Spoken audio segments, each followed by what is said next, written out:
Imhotep Nefer. It this morning to the pair Mbiku. Today we're gonna talk about economy. We're gonna talk about wealth in relation to the situation we're experiencing since 2008. The world has undergone a series of financial economical crises. So business has been going up and down, but we also have to say that it's within that period that what Mbikudi company was born. Yeah. Let's say Mbikudi is how will you define Mbikudi?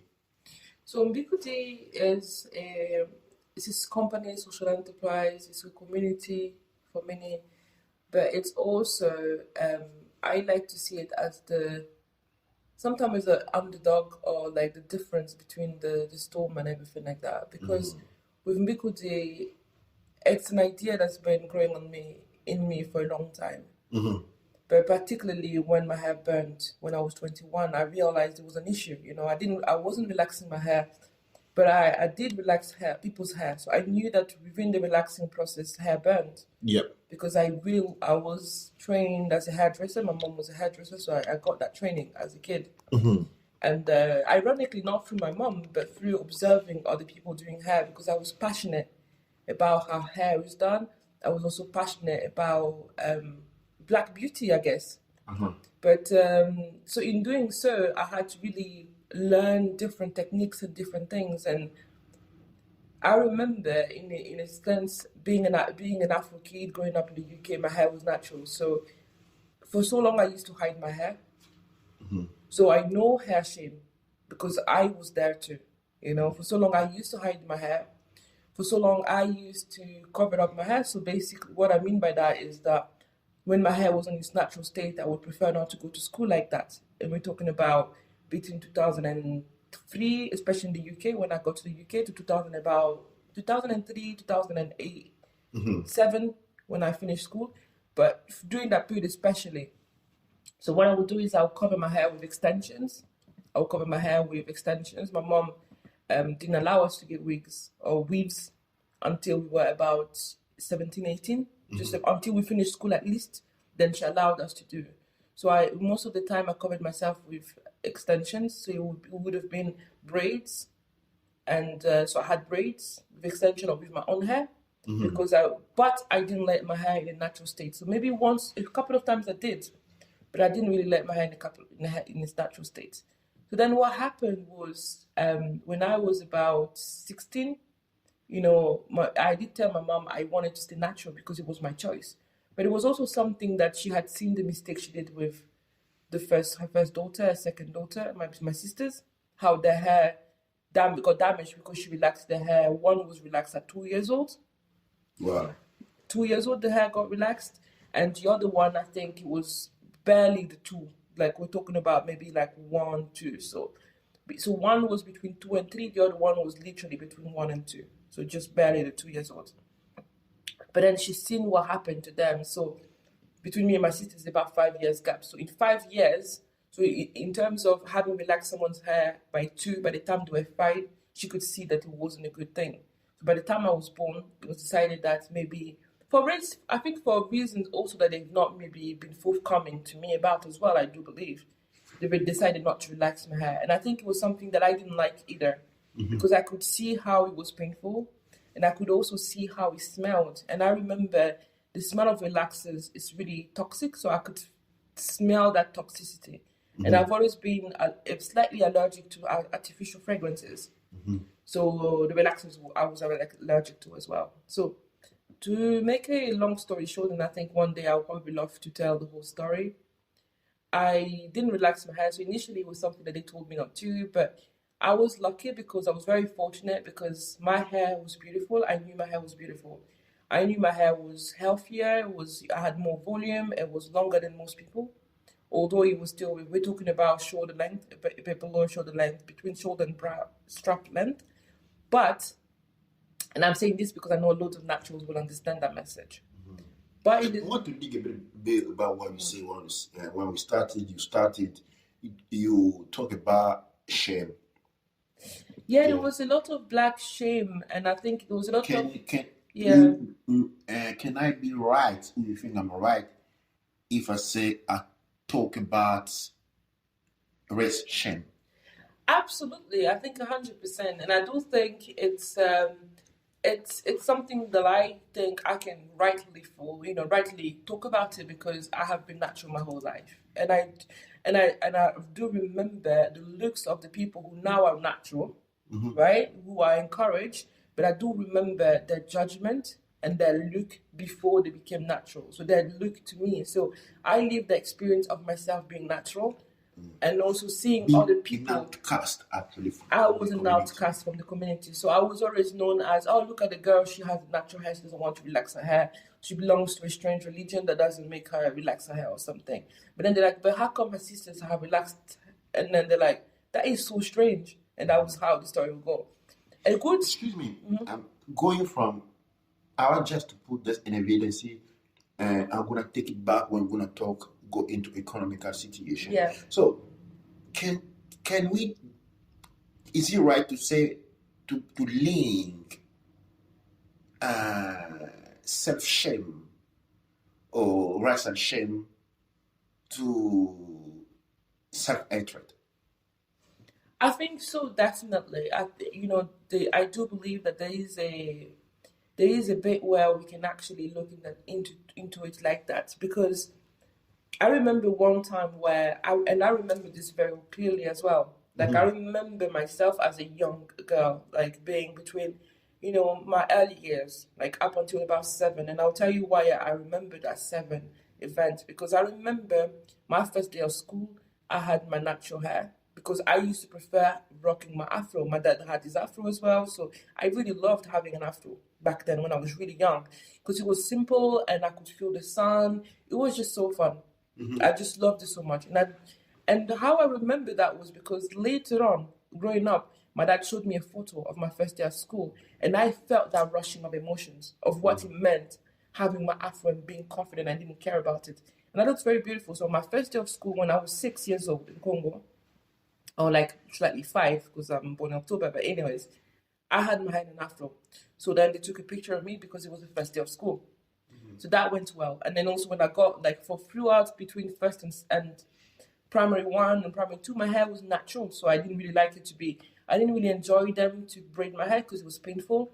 And I had actually preferred to have my hair natural. And then I used to have my natural 2 buns, and I'll have different type of buns. But mainly, I used to actually enjoy having my hair out. It's funny because it's in talking about it, you realize that how you care for your hair today reflects your early experiences that you've had. And in a way, it puts you into a prison. And I'll tell you why. Because what happened to me in primary 2, I think was either between primary 2 or primary 3.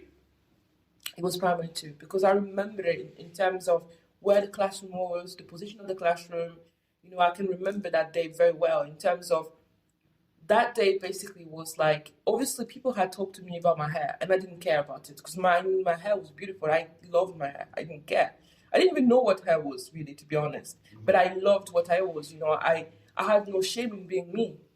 I was me fully 100%, And then that day what happened was that during the classroom, the teacher, and I do know as well as a child, I was always like distracted as a child in terms of I would cause a distraction, I would talk, I was very chatty, I would talk a lot in the classroom. So I think in terms of what was happening was like, but I was doing it smartly, so it was hard to catch me in a way. So I was doing it always smartly because I would sit among, I would always be talking because I was very talkative as a child. So then that day I was talking as a child in the classroom. But weirdly enough, the teacher then told me that I was a disturbance, not because, and I thought I would be punished for talking. But here I was not punished because apparently my hair was blocking other people to view the board. So I couldn't understand that because This is happening in Africa. In Africa. In Africa. That was in Congo where I'm born, in Kinshasa.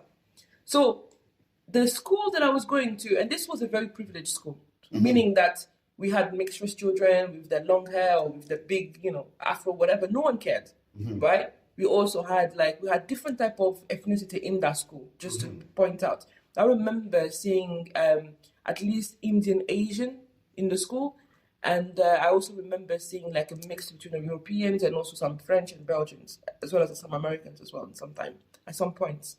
But just to put it in perspective, it was a mixed school. So they had all this ethnicity. And also, we had a range of different heights. But apparently so, what they used to do was like if a child was tall, they would put it in a place where they're not blocking other children. And then it was normal to have children who were blocking other children because children grow at different rates, right? So for a reason I didn't understand, the teacher then told me that I was a disturbance. And I was like, I've not been speaking that day, or that moment, right? Particularly. But he told me I was a disturbance. So therefore, he made me stand up. And then I stood. And then he called the woman to go do my hair. So I had to get the lady basically that was doing selling food at the school. I was sent to her for her to do my hair. So this is a woman that I don't know, that I had never seen. And then she did like 2 buns on my hair. So basically I had an open afro. So she then did buns on my hair. And then the pretense that the teacher used was that my hair was blocking people.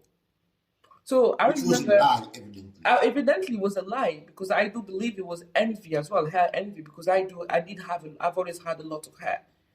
Obviously, I've been able to take it to waist length and beyond, and it's a different ball game now. But back then also, I had full hair and it was like voluminous and it was really soft. You couldn't call my hair hard because my hair wasn't hard. Does it make sense? So people could only say my hair is like they would call it linyuka. Linyuka is like a not a sponge but like a scrub. The loofah scrub. They call it like a loofah scrub, something like that. So then I was told to come out of the classroom, and then to have that lady do my hair.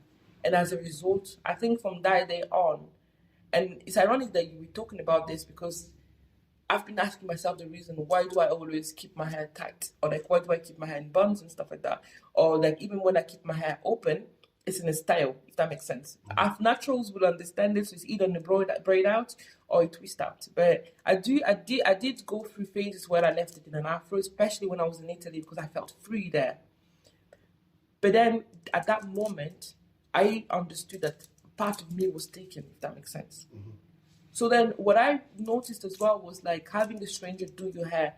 Not only was it embarrassing, and thank God I was young because you don't really understand the full embarrassment of it. But then I was taken to the place where we normally do the place that sells us food, and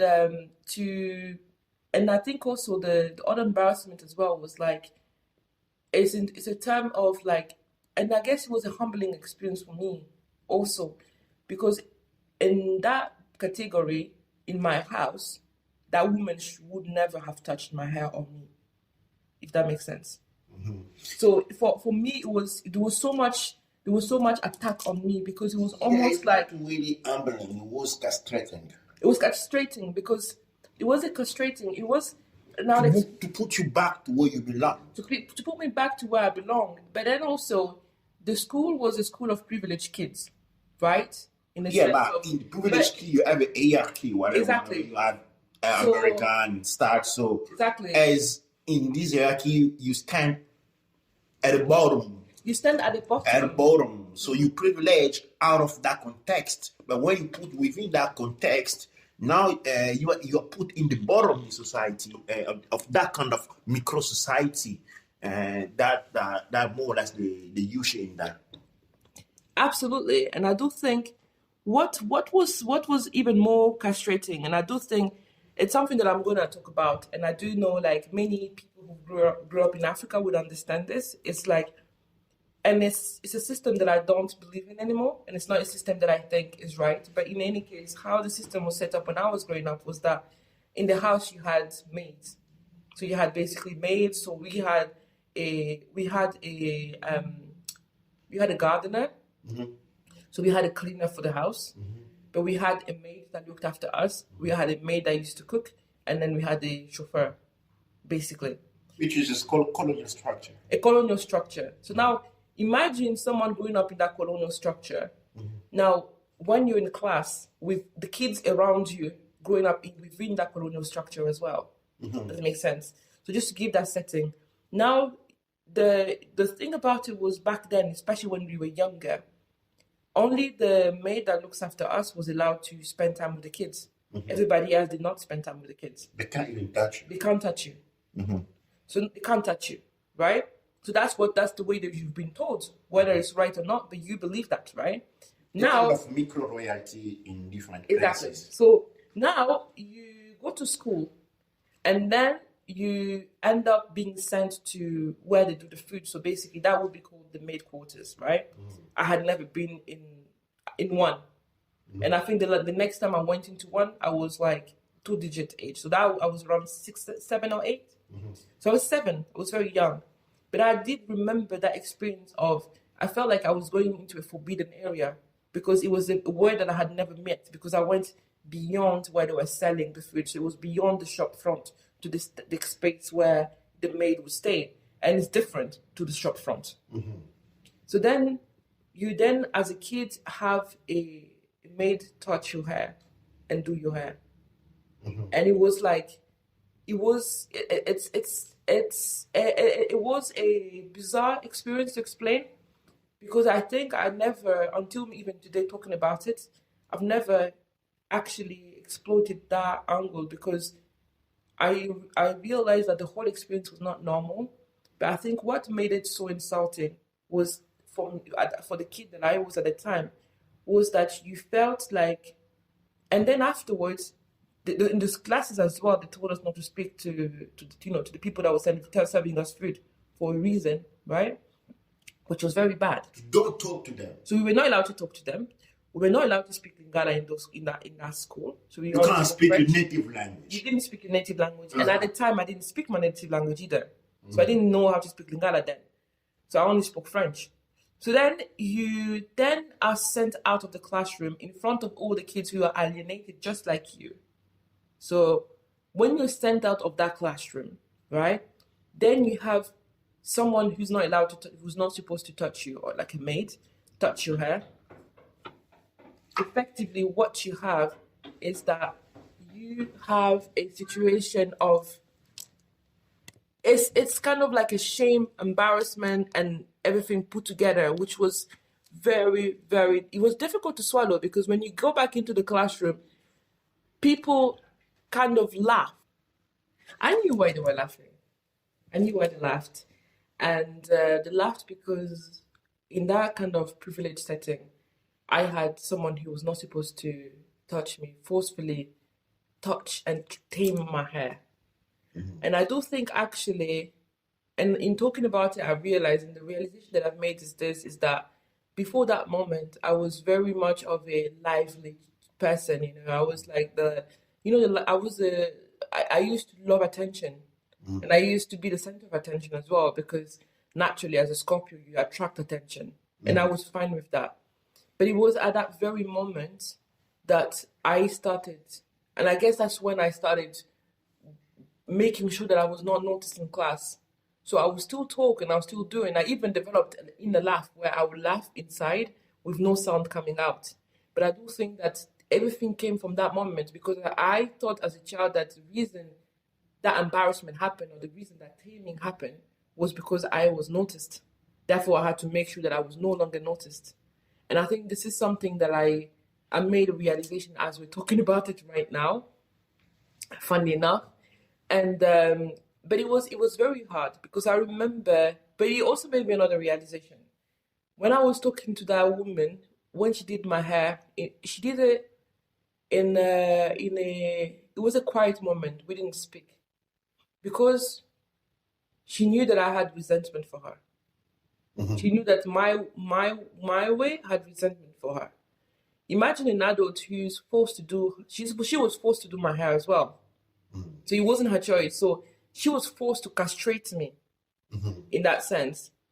Because to remember you belong, where you belong. To remind me where I belonged, but in the same time I was like, she knew that I was among the kids that she couldn't talk to True. or like have a a relationship with. She knew that, especially from, and this was just because of my postcode as well. So from where I was in terms of like in the hierarchy, basically was like you had the we Let's talk it. it was crazy. Let's put it down real. It was not even a hierarchy. It was caste. It was a caste. We were Caste different. system. We were A different colonial castes. caste system. Yeah. And Turtle introduced by the colonial, and black just moved in. And I will say more. It's damaging. That was your castration. Yeah. But I put my money that you are not alone. Any of you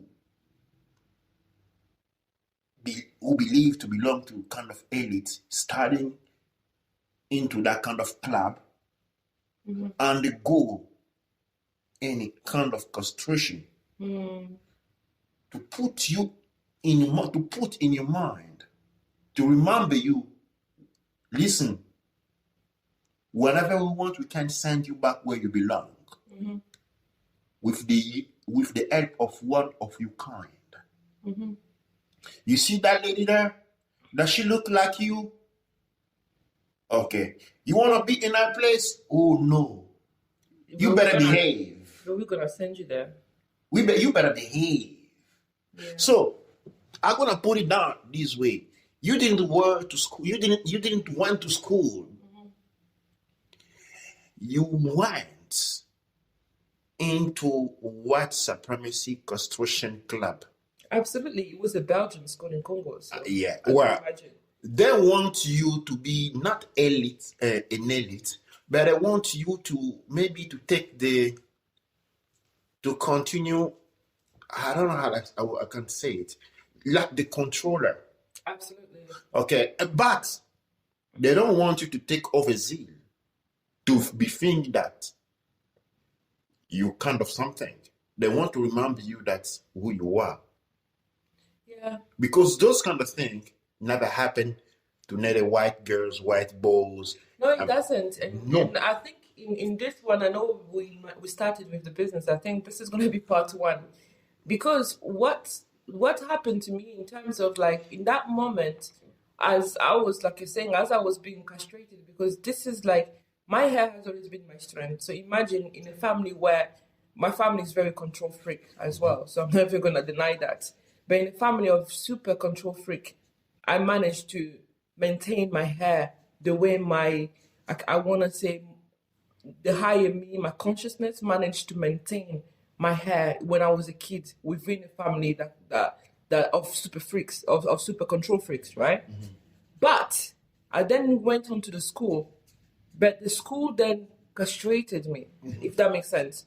So then, by the time I went home, obviously my parents were shocked, but nothing was done to actually take me there to, to fight for me or anything like that. No, they can't. It was just a normal day, it just passed on. And that's the story of how I got castrated. And I do know like my dad or my mom were not happy about it, but they were not happy about it. They told me and the story finished because the story ended.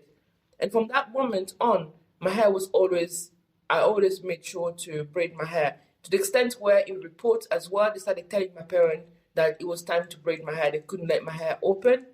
Although all the girls with relaxed hair could come with their open hair, all the white girls and mixed girls could have their open hair. But the African girls with the afro hair were not allowed to have their hair open. So your hair had to be tied, it had to be in buns, it had to be in ridiculous styles, but not in your authentic style. And I got that message loud and clear. Yeah. But the one thing as well that happened was like, I remember when I was in that moment, like you're saying, initially I was resisting. So obviously she was doing that. But in the same time as well, I felt her humanity as well.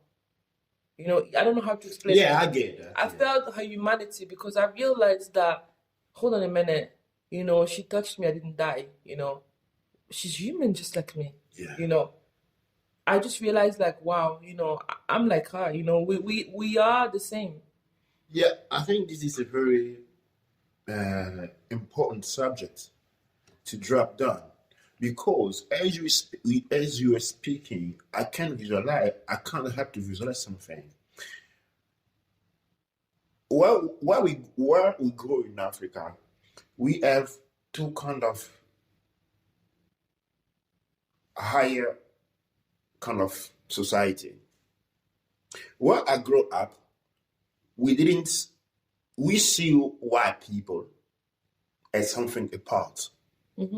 Okay, not better than us, not to look like them. Okay, but black beings. So we never had an idealization to them. We didn't study with the same school. We never been friends. Okay, we see them going into the house usually when they live in our area. You never see them outside.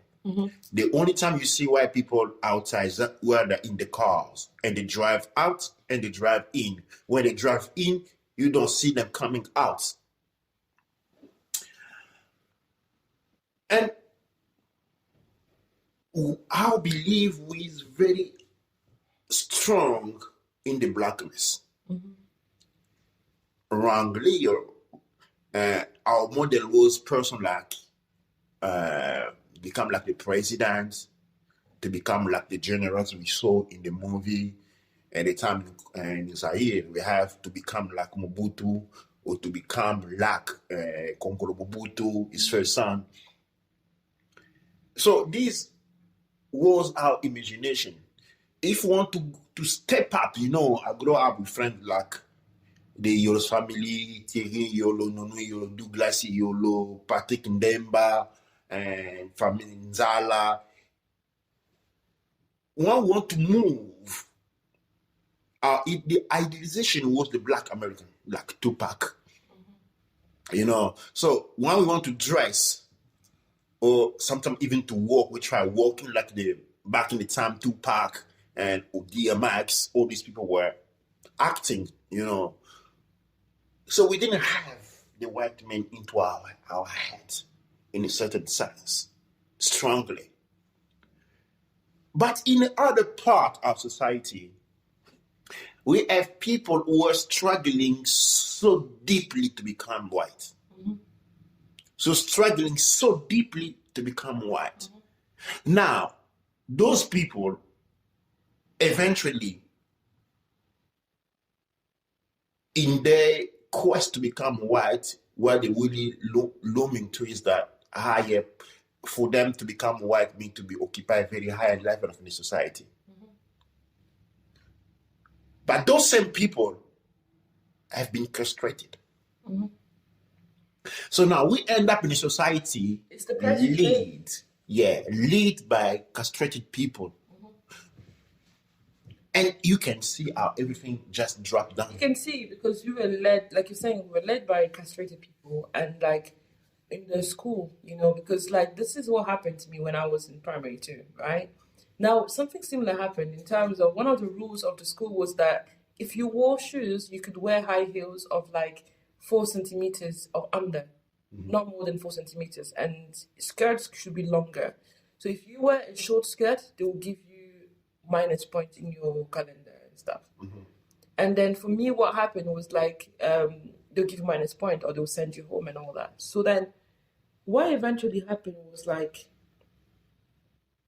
we all were wearing high heels to go into school and everything like that. And then our school, because it was a privileged school, they allowed it. Now the rule was often the rule was applied on the black, but not applied onto white people. So we're talking about the early 90s. So now, or like the early 90s. This was the early 90s. Now, what happened was like on one day, on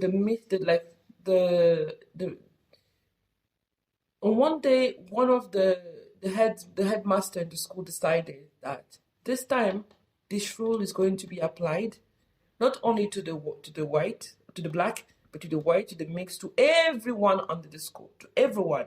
So it's like anyone they like catch wearing these shoes, you get the first warning, second warning, third warning. I would confiscate your shoes because it's not meant to be with those kind of shoes in school property. For health reasons, obviously. For many reasons, you going to school, you could break yourself, you could fall. And, it's a school rule, you follow this school rule. And that was one of the only school rules. In many other schools, they would even enforce a hairstyle on you. They would even enforce the kind of shoes you're wearing. Our school was liberal, but the few rules were the length of skirts, that has to be like touching the knees at least, and then not really above the knees, but touching the knees at least. And then the other rule was the shoes for girls, and that was it. As well as having the school insignia every time. That was normal as well, because they need to recognize you. So like having a school tie. So then this one, or having black shoes in the UK. In the UK, you need to wear a uniform, you need to wear the school blazer, the school tie, and black shoes. Yeah, Similar rules. Now, on this occasion, so we all used to wear high heels, and then by the time the teachers decided no, so we then went on to our normal shoes for school, and we gave them up. But then there was a group of there was two girls from the same family, so they were mixed kids, and then they wore high heels to the school, and then the teacher confiscated the school of many people, the shoes of everyone. Now the thing was they confiscate your shoes when your parents come in, they come to get your shoes for you in the evening, and after school is done, so that they can tell them, why did you let them wear those shoes? We've told you not to. Because every time they give a warning, they write it on the diary, the parents sign it, right? So there was a lot of notice done. So it was done I would say it was done fairly. So the shoes were confiscated of everybody that day. So there was some mixed girls, some black girls, some, everyone. But I think particularly there was two mixed girls who, I think everybody knew that they wear high heels all the time, and everybody let them slide. But this time, the minute the headmaster was like, I don't care, I'm taking the shoes. So he took the shoes, so the girls were crying. So they cried mostly the whole day. So it was something like a few hours later, the dad came to pick them up. And then they told the dad what had happened. And then the dad came to the school, came to the headmaster office, and he started swearing at him, shouting at him like a drunk white person, basically. And being in growing up in Glasgow, I hadn't seen a drunk white person in TV, but growing up in Kinshasa, in Congo, I didn't see that. But coming in Glasgow, now I could see how someone who's drunk would behave. So he behaved like that in the school. So then he then shouted at the kid. He was so insulting, shouting at the guy, and then wanting to beat him up because he had taken the kid's shoes. Why? Because that was meant to be a castration for black girls only, not for white kids. Not for white kids. And not for mixed kids either. Now, he came in with the fury of the word to shout at it. So that was the talk of the school the next day. But then equally as well, the message was passed, and many of us were happy because it was fair. It was a rule fairly applied to everyone. But equally, it was failed because what happened is when he came to shout at him, he went to his office, he closed the door. So he hid. So he showed weakness in that way. So there was a submission to the white supremacy. Submission to the white supremacy. So white supremacy was strong because this man was entitled to go and shout at a headmaster. Think about white privilege. White privilege is not supremacy. I would say even supremacy as well. Because normally that rule, ironically, the school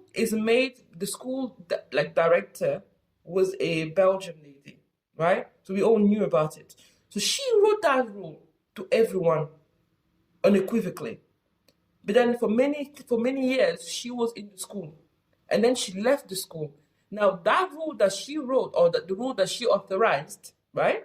Because she was the creator of the school, the founder of the school, right? So those rules that she left was then left to be applied to other children. Yeah. Does it make sense? So then it was a rule made already within white supremacy. But then when it was applied by a black person to a white child or to a mixed child, I don't really remember. I think they had one mixed child and he had one mixed daughter and one white daughter. So when it was applied to his daughters, it was hell fury and everything like that. Yeah, we had something because talking about this reality brings into a lot realization. Oh yeah. My dad used to work in Zaire, Congo Zaire, in a company called Covadis, was making bread. It's world known in all Africa, in Central Africa. So my dad was a engineer, head of the engineering department. So I used in my childhood. Used to go to Covadis most of the time, on weekend or when we get time after school and stuff. So what I'm realizing now is well, Kuvadis was a Greek company, white company. So white people were working on the first level, okay, and all the black people were working on the ground level, okay. So, but in that area where it's not that you go one level above another, but it's like you have from the first level you can see down, okay. Now, downstairs, so the first ground, all the office were windows. So when you go through, you see everyone. Now, the white people working on the first level, all the windows were covers. So, what I mean, you can't see a white man only when he come out of his door. From his door, you can't see him. That's perpetual white supremacy. The window has like, how do you call that? And the shutter, Shutters, the shutters, and okay, blinders. Yeah, blinders, okay. So basically, they can just with a finger remove one blender and watch whatever you're doing, you know. And I remember in one occasion, my dad had a confrontation with a white man. He starts shouting, but when my dad starts shouting back, you know, my dad is a military man and I come from a military family. So when he starts shouting back, the white man starts straight away walking up to the stair. And my dad starts walking behind him. Okay. And everybody there, all the black people there, were looking at my dad like if he was crazy. Why you went up, yeah. Okay. So I see this scene where my dad was walking behind him and shouting back. Until he goes to his office to close the door. Yeah, until he get to his office and shut the door behind him, then he couldn't go further. And he had to come back. You know, this is one. The second but was... It's ironic because I think the funny thing to mention there is the fact of like the founder of that company, when he got to the Congo, yeah, he lived in your grandfather's home. So leave your father. So the founder was... you could call him a friend of your father. A friend of my granddad. Of your granddad, but more so in the case of like, then it means that you would have grown with your dad in a sense of like, because he lived in that house for some time. Yeah. So, a second example is that I was studying to a Catholic school, okay, in Kinshasa. And we didn't have white folk, but we have mixed race folk in the school. So, everybody, all the black folk were obliged to have to keep their hair less than 1 centimeters. And that's the mixed race folk. One day, so that means that you have to kind of to cut your hair every weekend between Saturday and Sunday. It's a long queue. You have to queue for hours. Yeah. My sisters had something similar. One day I miss it. 1 week I miss it. So whatever, my hair grow very slowly. You can't see that it didn't grow unless you look closely, because you need to have it has to be sharp, you know, after you shave it. Oh, what happened when I went to school? They didn't allow me to go to school because I missed a weekend shape up, or because it was a weekend shape up. I was not allowed to go to school. Just in front of me, mixed race folk was entering the school with their long hair, with different style. I couldn't take it. I found my way into the school, whatever. And I grabbed one of the mixed race guy, one of my friends. You know, you know what I said to myself? If I can't have long hairs, you're not gonna have it in neither. So I cut his hair. When the guy come out, the school was in shock. And when he has been questioned, who did that, he said it was me. And that was basically in fear of the reaction of the white parent. You know what happened? I've been banned from old school to the capital. From all the Catholic schools in the capital? No, not only the Catholic schools. All the schools. All the schools. I couldn't study in the capital anymore. So you've been kicked out of the capital? Exactly. Wow. That house go down. Wow. And that is crazy, because like it's something similar to my sisters in terms of like when my sister left the school that I was in, we were accustomed to, the dress code was very relaxed, so you could do anything you could to your hair, within measures, and then that was fine. So then my sisters left that school to go to another school. So in this school they had to braid their hair in like they call it a star. So you have to braid your hair into a ponytail. Mm-hmm. So it's almost like you have to braid your hair into a ponytail. So all your hair braided into a ponytail in this particular style, and you can't do like any other type. So it has to be one type of braid. It was like this kind of what people call French braids today.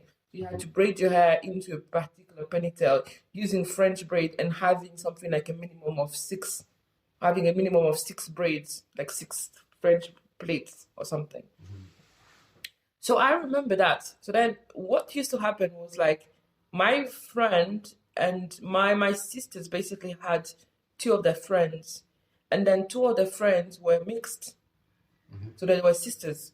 But now their friends used to live not too far from my house. So then on occasions when we're coming back from home, no, they were not. They were Lebanese, I think. They were not mixed, they were Lebanese. Mm-hmm. But they looked mixed with mixed hair, basically. Yeah. So curly hair.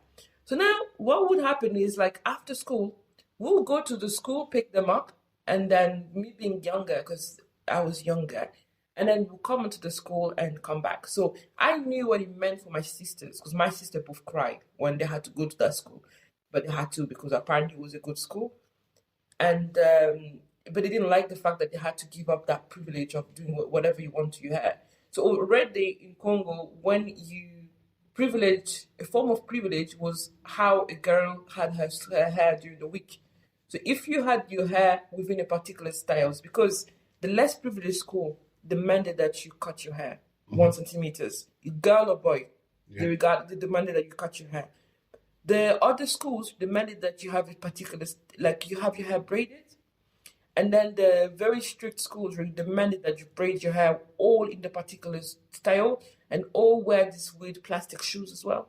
Yeah, plastic shoes, yeah. Plastic shoes that smell, that let water come in when it's raining. So it's very not adapted to the weather. So it's making you literally suffer. And my sister was sick a lot because when it was raining, you have to walk in water because the school is made of plastic. And it's like a very bad style. And then so you all look alike. So then, and then you had the schools where like you have the very liberal schools, but with a liberal in terms of some of them, they're like the American school, you didn't have to wear uniform. But those ones were rated as the bad schools because the educational level was very poor. Then again, it was the American level, so we're not really judging that.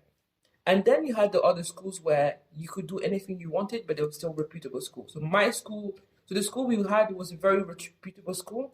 So it was it's always been number 1 for the examinations. And then I found out why later. But there was a lot of bribery in the soft side where our school was the only one where people were allowed to get over 70% in their final exams, where in other schools, the maximum was capped at 70%. So regardless of what your mark was, you were marked under 70%.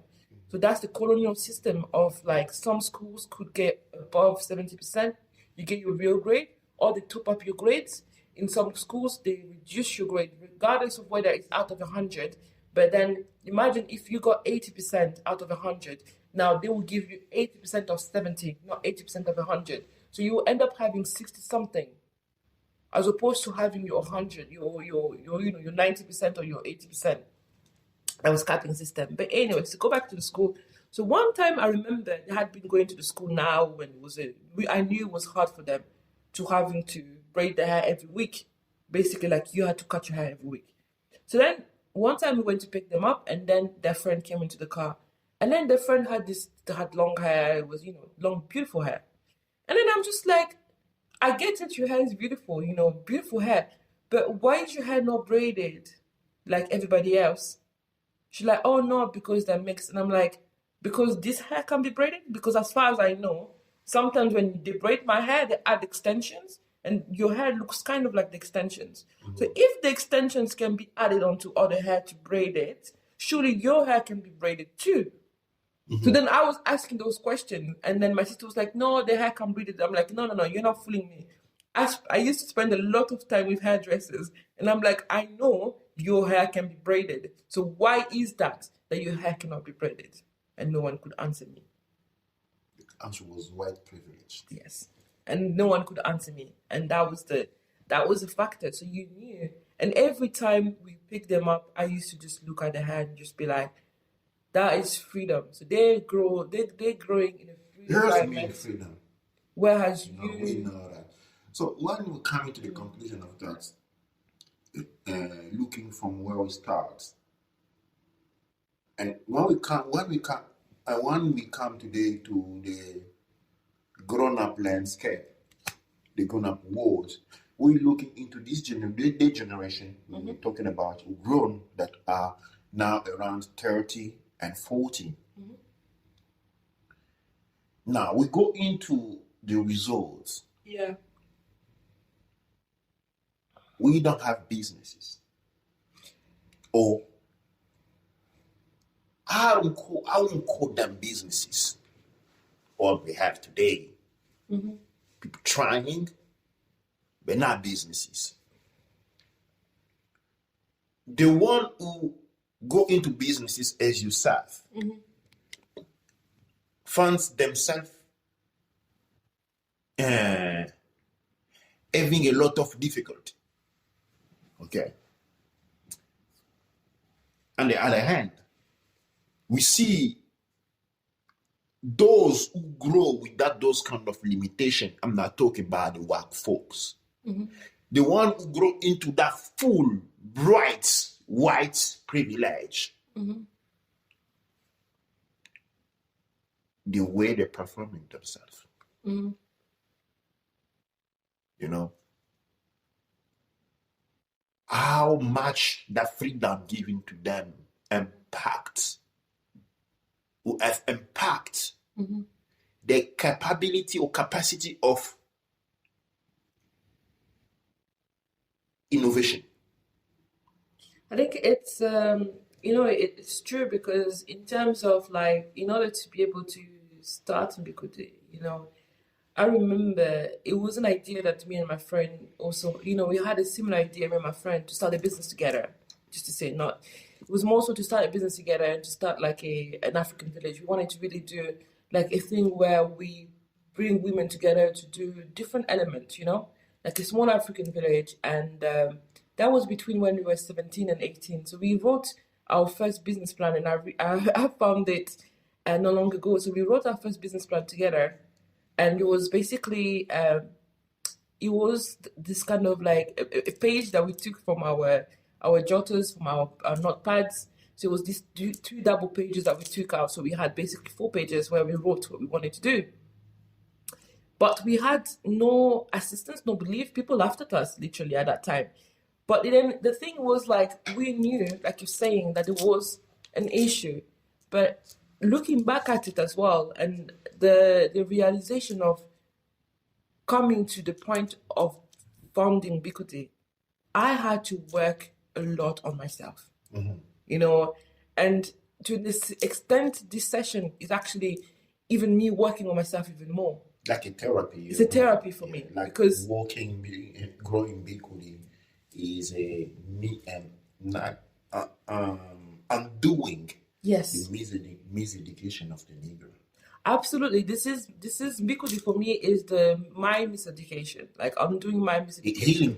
A healing process for me, because, like you're saying, I've had to look into anything that I was doing into my hair. Why was I making my hair too tight? Why did every time I had to be beautiful for an event or whatever, why did I have to go get extensions? Why did I have to straighten my hair later? When my hair caught fire, why was it even straightened? Why did I have to do that? But when you go beyond the why and you start going deeper, and sometimes it's very difficult because there's a lot of things buried deep, Like, an example being is like this session today as we're talking. And initially, I was meant to be taken in one direction, but I consciously decided to take another direction because I realized that that's exactly where I needed to go in order to have my answer to a question I asked myself at the gym. what I said was like, when I go to the gym, I'm very unapologetical in terms of I'll wash my hair, I'll take my time, I will treat my hair, I will treat my hair the right way. But what then happened is I would often braid it or put it in bun by the time it dries and then to leave it.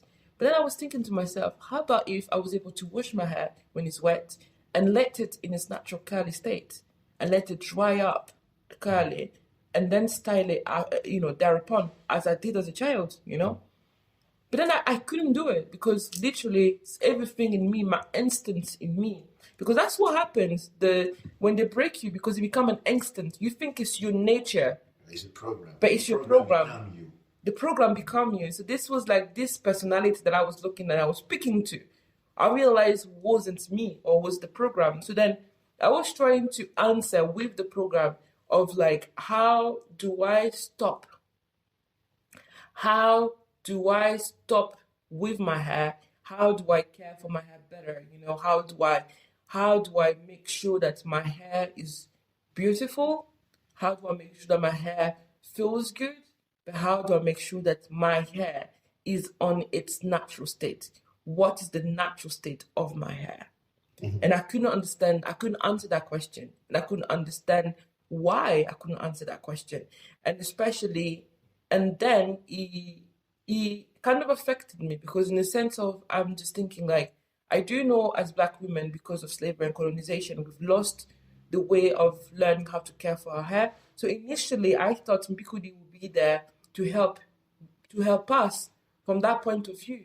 Since colonization, many women forgot how to do their hair. So in developing Mbikudi, the techniques that I try to go beyond the 21st century, beyond the 20th century, the 19th, the 18th century, and even go as far back as the 14th to 17th century and look into what did people do for their hair then? Mm-hmm. Strip everything else and let's go back to basics. So Mbikudi is just, we use oils, we use, soaps. We use soaps as shampoos. So soaps that are made to be like shampoos, basically. Because that's the kind of thing that humanity has been used to. And I also use a lot of clay mask, a lot of plant, a lot of herbal mixture for my hair. Why? Because that's what people used to use back in the days. But why am I doing so? Because I realized that the progress that was made, whether it was made, I like to say whether it was done intentionally or unintentionally, I sometimes look at a period of when something is done. And when I see the period, I then analyze the mindset of the people then. If during that period the mindset was, for example, anti-Semitic, that means that any product made during that period, anyone that identified themselves from this, being Semitic or anything like that, they will stay clear of it because they know that it was against us. So any period that was anti for my people, for me, I stay clear of it. Mm-hmm. So any product that was developed during period of colonization, slavery, or black segregation, I stay clear of it. Because what we've realized today was, and I was rightly so, we know now that, the history of relaxers was torture to Black women. Initially, it was torture to Black women. And then it developed into different things. It was reclaimed. But when you come from the point of view that it was a torture, it was made to destroy you, therefore you don't take that into consideration. If you take the history of chewing gum, for example, chewing gum came at a period where they were killing people. Basically, they were killing everyone. What do you realize? The material that was left from making the guns and all those instruments, or the shoes, or those gums that was left off, they then decided to make chewing gum. But now what do you find? Chewing gum is devastating and is horrible for all people. Mm-hmm. Why? Because chewing gum originated from an era where they were killing people in general. So chewing gum is bad for everyone. You see what I mean? So I look at things in that way, in terms of it's not something that's negative, but equally as well, there are other things that come out during the period of, disaster or whatever, because they want to save the people.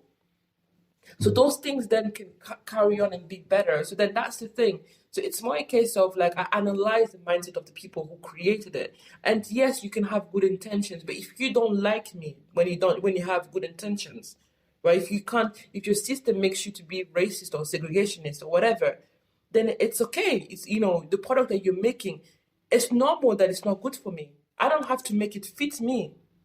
Why do I have to fit that system? We know many black women know, especially when we started using shampoos, in the 90s or back in the early 2000s, we knew shampoos were horrible for black hair, the liquid shampoos. But yet we carry on using them. And today, because they've added a few more oils in them, they're better for us, apparently. But go back into the history, when you can actually fix the history that was negative against you, that's the better stage. So with Mbikudi, the idea was to really look into a time when black hair was beautiful, when black hair was valued, when black women were the subjects of admiration all over the world.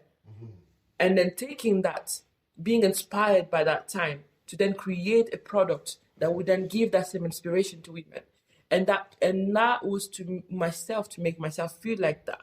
But it was also for my nieces, for anyone in the community who look up to me, all the young girls that I was talking to. I talked with many girls who told me how it was painful for them to do their hair. Many young girls would come, they would touch my hair, they'll be, your hair is beautiful, I wish my hair was like you. And I have to tell them that your hair is like mine, Then I had to reassure them that it's okay, there's another way. It doesn't have to be painful. So throughout that history as well, and it's also, and with Mbikudi as well, what we found is like in a certain extent as well, like when you come to Europe, what you discover is a different area where in Europe you realize that also mixed, because they're black in Europe, they're completely black. In Africa, mixed are considered to be white in some cases, simply because they're not to be considered to be white, but they're considered to be part of the white privilege. When you come into the brown light skin privilege, we've seen it yes. in Asia, in South America, in the United States as well. As put by Marcus Garvey, you have that where the mixed race, or just because you lighter, Yes, you have today, even today, to some country like in India, Pakistani, because they are mixed race, okay, to be born darkish means malediction. Yeah, you're cursed. You're a curse, basically. Yeah. But then when you come to Europe, what you realize a total opposite. And I think it was also an eye-opener for me, because I couldn't understand, and I had to watch a lot of I had to inform myself. I had to watch a lot of documentary to really find out, for example, to find out what happened to mixed children in Ireland, for example, where many cases, if a woman had a child with a black man, they would confiscate that child to punish the woman, but also to punish the child, because the child had to grow unhappy. They had to grow with nuns, and they had to grow. You're not supposed to be born. You're not supposed to be born, therefore they will make you suffer all your life. So there's that other element as well, where you realize that, in Europe, mixed was black. So therefore, for many, within the white supremacist point of view, especially, and it's not everyone. That's why I talk about when you think about especially those eras, what you realize is like, the look was looked into, in terms of they went through a similar experience that we went through in Africa as well. So in that sense, and that's why the story of Mbikudi became global, because it was that understanding, but it was also my journey of understanding that it was not okay. It was not okay for women to feel like, even the sense of like people touching hair. My approach to people touching my hair is, if you want to touch my hair because you've never seen black hair, the day I realized that actually I don't know how white hair feels like, because I have Afro hair. The only hair that I know is my hair. So if you want to touch my hair, let's have a mixed experience. I'm gonna touch your hair too. So if you're gonna touch my hair because you feel like I'm a circus freak, so then I'm gonna do the same to you as well, because equally for me you're exotic, from my point of view. So then if you touch my hair because you have pure admiration and love, equally I will do the same as well. But in many cases, it's to educate people, because, and it's not for a negative way, but it's to actually, I've had to tell people, because many people will be like, why don't you go somewhere exotic for holidays? I'm like, I am somewhere exotic right now. I am already somewhere exotic for me. It's an exotic place for me. They are exotic beings. It's not necessarily exotic and, exotic in terms of being warmer and exciting as the way they make it with Africa, but it's still exotic for me. So therefore, I've had to reclaim that Africanness. Makes sense, because when you live to Europe, where it's cold, when you see where it's warm, it's exotic from that point of view. Yes. So where you live where it's warm, when it's cold, exotic. Yeah, I'm somewhere exotic. It's a question of point of view. Definitely, I am somewhere exotic. So I do tell people I'm somewhere exotic, and that's probably one of the reasons. Exotic, not enjoying food. Yeah, but exotic, whatever. No, exotic warm, because sometimes when you say exotic, people think of a place that's warm, but they are exotic cold and depressing cold, places. yeah. But they are also in that sense, and exotic can also be stressful. But we're not judging. So that's really it. And I think just to go back into that story, into that thing of like what I did with Mbikudi, and what made a big difference was like I realized that it was my story and only I could tell my story from my point of view. And I've met many people, and I always tell people I tell my customers that if you're looking for a good hair product, obviously the best person to make your product are people who have similar hair like you, or people who've had a similar lived experience with you. Because what they do then is they will take into consideration what needs to be taken into consideration to actually make a better product, if that makes sense. Mm-hmm. So that's the advice that I tell people. And I always tell, and I do know as well, like in some cases when I have a family, for example, with mixed hair, I think I had a case where the daughter had hair that looked Spanish to me. So that was like, as opposed to taking her, for example, just an example, to take her to an African hair salon to get her hair trimmed, the best place for her is somewhere where people have a similar hair texture than her, because they will have the expertise to help her love her hair, to help her know how to be very versatile with her hair, and to know how to really see how it goes.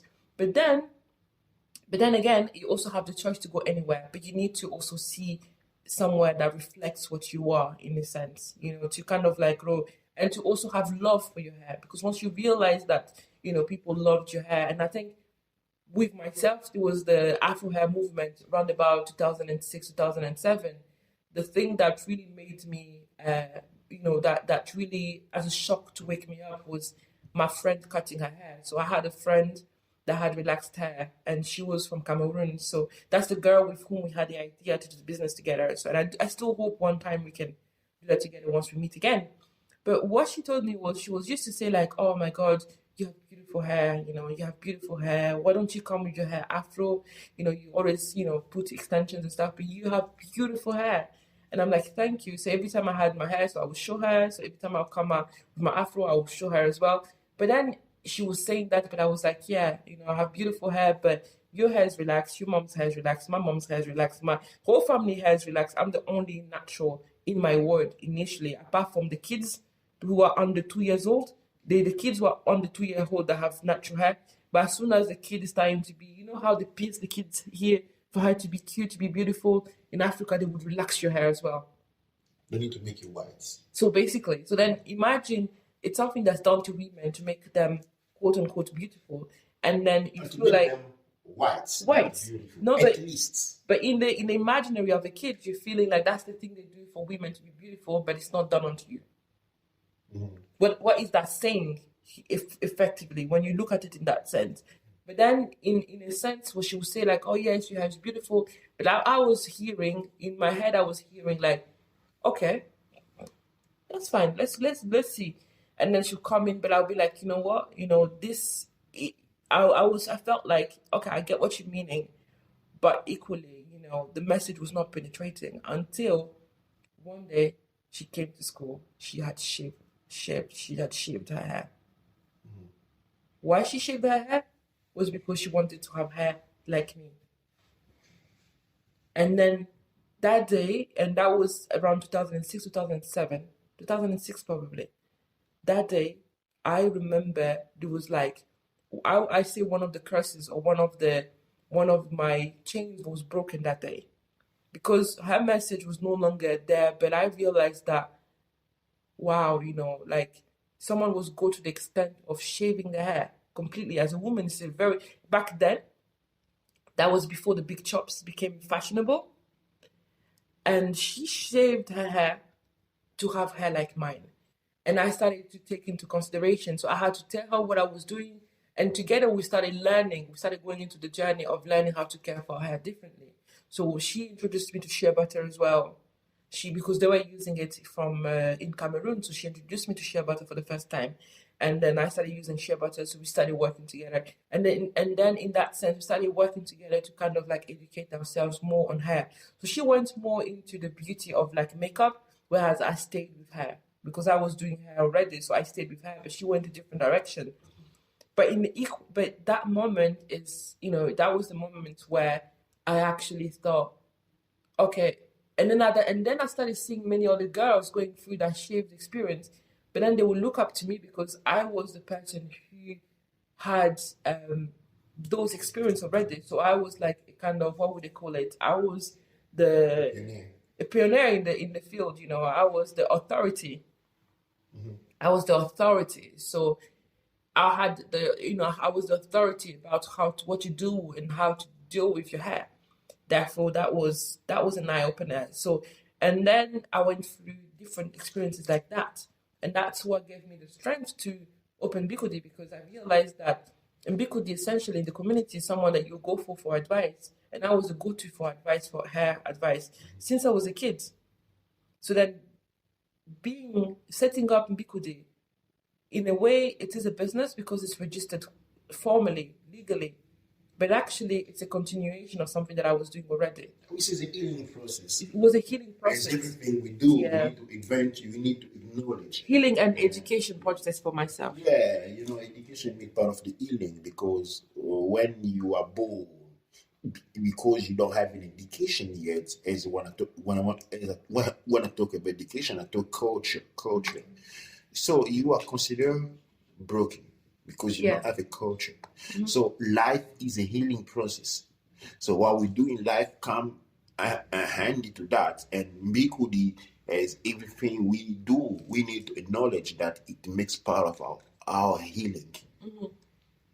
Our healing, Absolutely. I've had women, and I've had a case of a woman, and I'm not going to say her name, but she spoke to me as a result of creating Mbikudi, and what she told me was like, in that family, many people they have different hair length, but specifically in her family, they had no hair at the front, so they had hair loss, severe hair loss, and what you call a hairline receding. So they had a severe receded hairline, if I can call it like that.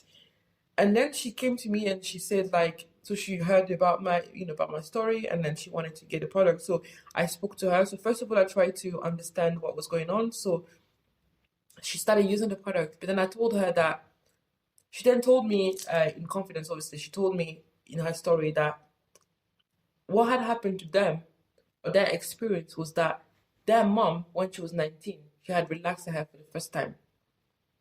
And when she relaxed her hair for the first time, she was sick after the relaxer.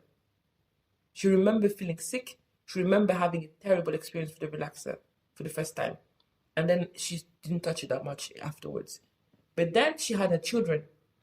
When she relaxed her hair, she lost her hair immediately. And then she was sick for some time. So she was sick for some time, and eventually she lost her hair. So she stopped using the relaxers. But I think the mother had relaxed her hair only once or something. But then all the kids that she had, they had the same receded hairline as her.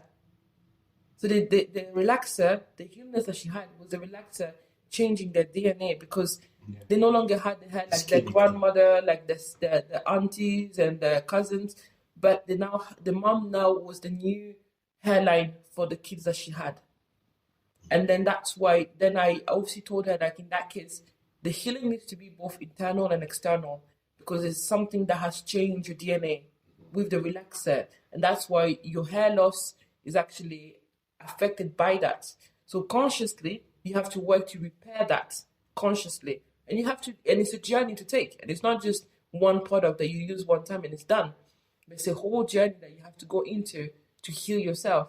And then after some time, she called me and she actually said, I realized that being conscious about that has helped me a great deal. Mm-hmm. Especially with regaining my hair, but also understanding that it's a consciousness. Mm. Do I chair? Do I chair?